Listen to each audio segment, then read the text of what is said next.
Hi, this is Taylor Molly in the middle of the summer with an idea for a fun activity that you can do with your students to get them more familiar with metaphor and how more comfortable with how easy it is to just invent a metaphor. And it involves these three die, red, white, and blue, because it is July after all that I'm filming this. And here's how it works.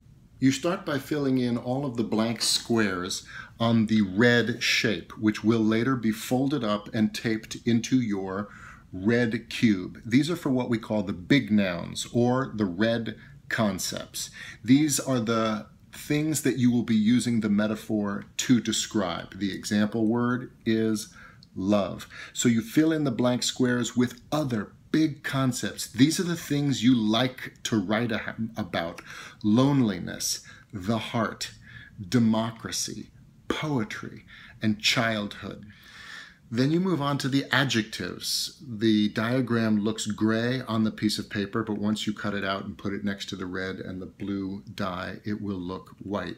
The sample word is wordless. You ask your students to come up with 5 other adjectives like wordless, stillborn, whispered, silent, old, and undiscovered.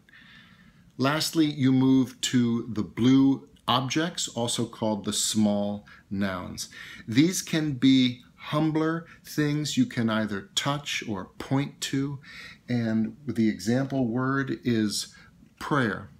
You come up with, these can be quirky too, like most improved trophy, a kiss, a shrine. These are the things, the objects that will be compared to your red concepts, your bigger nouns. Big nouns are small nouns.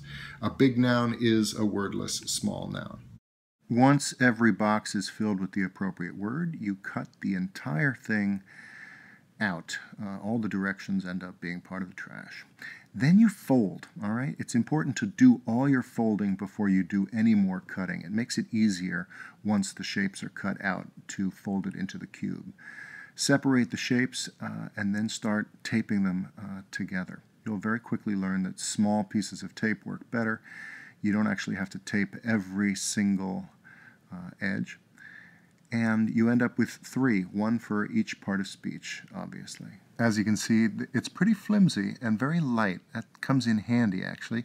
You take all 3 and you throw them up in the air and let them land and see what you get. In this case, let's see, poetry is a undiscovered prayer. No, it's not. It's a discovered prayer. Or what about you throw them up and you get... You arrange them quickly into red, white, and blue, that patriotic theme. We get the heart is a stillborn shrine. They're so light that just barely touching the blue one, boom, prayer. It's a most improved trophy. It's a moon. It's a moon. The heart is a stillborn moon.